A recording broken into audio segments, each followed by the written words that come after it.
Good afternoon. കുറ്റകൃത്യങ്ങളെ ഇഴകീറി പരിശോധിക്കുന്ന police ഡയറിയിലേക്ക് പ്രിയ പ്രേക്ഷകർക്ക് സ്വാഗതം. വിശദമായ റിപ്പോർട്ടുകളിലേക്കാണ്. നമ്മൾ ഏറെക്കാലമായി ചർച്ച ചെയ്യുന്ന ഡിജിറ്റൽ തട്ടിപ്പിൽ ഇന്നും ഒരു വാർത്ത വരുന്നു. കൊച്ചിയിൽ പരിവാഹൻ ആപ്പിന്റെ പേരിൽ ഓൺലൈൻ തട്ടിപ്പിൽ കൊച്ചി സ്വദേശിക്ക് 1,79,000 രൂപ നഷ്ടമായി. അമിത വേഗത്തിൽ 500 രൂപ പിഴയടക്കണമെന്ന സന്ദേശത്തിലെ ലിങ്കിൽ ക്ലിക്ക് ചെയ്തപ്പോൾ തന്നെ പണം നഷ്ടമായിരിക്കുന്നു. വിഷ്ണു സുരേഷ് ചേരുന്നുണ്ട് വിശദാംശങ്ങളുമായി കൊച്ചിയിൽ നിന്ന്. വിഷ്ണു, പല വഴി അല്ലെങ്കിൽ ഡിജിറ്റൽ അറസ്റ്റ് പോലെയുള്ള തട്ടിപ്പുകൾക്കൊക്കെ എതിരെ വലിയ പ്രചാരണം, വാർത്തകൾ, ക്യാമ്പയിനൊക്കെ നൽകുന്ന ഘട്ടത്തിൽ പുതുതായി വന്നൊന്നാണ് ഈ പരിവാഹന്റെ പേരിലുള്ളത്. ആളുകൾ ഭയന്ന് ഫൈൻ അടയ്ക്കണമല്ലോ എന്നൊക്കെ കരുതി ഈ ലിങ്കിൽ ക്ലിക്ക് ചെയ്യുന്നു. ആ ക്ലിക്കിൽ തന്നെ ഒറ്റ ക്ലിക്കിൽ പൈസ നഷ്ടമാകുന്നു. ഇത് എവിടെ നിന്നുള്ള സംഘമാണ് ഇത് ഓപ്പറേറ്റ് ചെയ്യുന്നത് വിവരമുണ്ടോ? സമാനമായ പരാതികൾ ഒരുപാട് കേരളത്തിൽ ഉയരുന്ന സാഹചര്യത്തിൽ കൂടിയാണ് ഈ പുതിയ വിവരം കൂടി വരുന്നത്.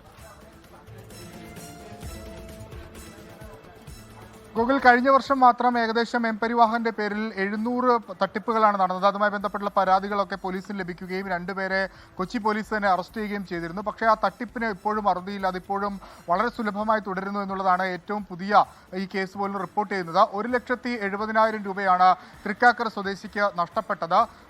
അമിത വേഗത്തിൽ വാഹനം ഓടിച്ചതിന് 500 രൂപ പിഴയടക്കണം. അത് ഉടൻ പിഴയടച്ചില്ലെങ്കിൽ അത് അമിത പിഴയായി, അത് പെനാൽറ്റി അടക്കം ചുമത്തി പിഴ പിന്നീട് പണം ഈടാക്കുമെന്ന് ചൂണ്ടിക്കാണിച്ചാണ് പരിവാഹൻ ആപ്പിന്റെ പേരിൽ നിന്നൊരു മെസ്സേജ് ഇയാൾക്ക് എത്തുന്നത്. ആ ലിങ്കിൽ ക്ലിക്ക് ചെയ്തതിന് പിന്നാലെ തന്നെ അക്കൗണ്ടിൽ നിന്ന് 1,79,000 രൂപ പോകുകയായിരുന്നു. പിന്നീടാണ് ഒരു തട്ടിപ്പാണെന്ന് മനസ്സിലായത്. നിലവിൽ സൈബർ പോലീസിന്റെ 1930 ആ നമ്പറിൽ പരാതി രജിസ്റ്റർ ചെയ്തിട്ടുണ്ട്. അക്കൗണ്ട് ബ്ലോക്ക് ചെയ്യാനുള്ള നടപടി അടക്കം കടന്നിട്ടുണ്ട്. അന്വേഷണ സംഘം സൈബർ പോലീസിനെ സംബന്ധിച്ച് ഇത്തരക്കാരിലേക്ക് എത്തുക വലിയ ശ്രമകരമായ ദൗത്യമാണ്. കഴിഞ്ഞ തവണ മാത്രം 2 പേരെ മാത്രമാണ് പിടികൂടാൻ, ഇതൊരു വലിയ സംഘമാണ് എന്നുള്ള കാര്യം വ്യക്തമാണ്. പക്ഷേ കഴിഞ്ഞ തവണ വെസ്റ്റ് ബംഗാളിൽ നിന്ന് 2 പേരെ പിടികൂടി മാത്രമാണ് എടുത്തു പറയാനുള്ളൊരു നേട്ടം.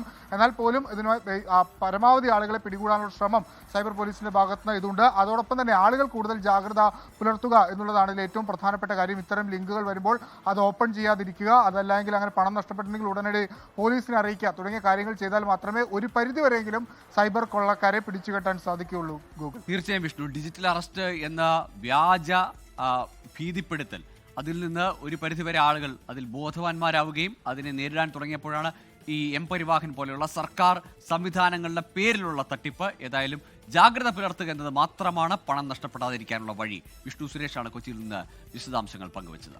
ലോകത്തെവിടെയായാലും ഏത് സമയത്തും 24 വാർത്തകളും ഓഗ്മെന്റഡ് റിയാലിറ്റി പാക്കേജുകളും എക്സ്പ്ലെയിനറുകളും വിശദമായി കാണാൻ ഞങ്ങളുടെ യൂട്യൂബ് ചാനൽ നിങ്ങൾക്ക് സബ്സ്ക്രൈബ് ചെയ്യാം.